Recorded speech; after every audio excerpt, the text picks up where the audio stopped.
अस्सलामु अलैकुम वरहमतुल्लाहि वबरकातुहू। जैसे हम सब जानते हैं कि रमज़ान ऑलमोस्ट ख़त्म होने आया है एंड ये आखिरी कुछ दिन रह गए हैं दूसरे अशरे की, हम तीसरे अशरे में दाखिल होने वाले हैं। और हम सब जानते हैं कि बहुत ख़ास रातें आने वाली है जिसे हम लैलतुल कद्र की रात कहते हैं, जो आखिरी अशरे में आती है। तो बड़े बड़े उलमा ये कहते हैं कि इसके अंदर हम लैलतुल कद्र की रात को तलाश करें। अब तलाश कैसे करोगे? जो 21वीं रात है, 23वीं, 25वीं, 27वीं, 29th रात है, इसमें हमें अपनी इबादतों को बढ़ा देना है, कुरान की तिलावत को बढ़ा देना है, अल्लाह से आह गुजारी करना है, अल्लाह से तौबा करनी है, अल्लाह से जन्नत मांगनी है, अल्लाह से जहन्नम से मगफिरत मांगनी है। हमें अपने ज़कात को अगर दे भी दिए है तो थोड़ा और बढ़ाए, लोगों के लिए और खैर का काम करे।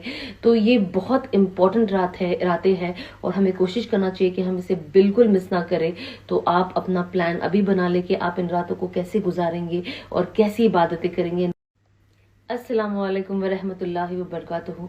जैसे हम सब जानते हैं कि रमज़ान ऑलमोस्ट ख़त्म होने आया है एंड ये आखिरी कुछ दिन रह गए हैं दूसरे अशरे की, हम तीसरे अशरे में दाखिल होने वाले हैं। और हम सब जानते हैं कि बहुत ख़ास रातें आने वाली है जिसे हम लैलतुल कद्र की रात कहते हैं, जो आखिरी अशरे में आती है। तो बड़े बड़े उलमा ये कहते हैं कि इसके अंदर हम लैलतुल कद्र की रात को तलाश करें। अब तलाश कैसे करोगे?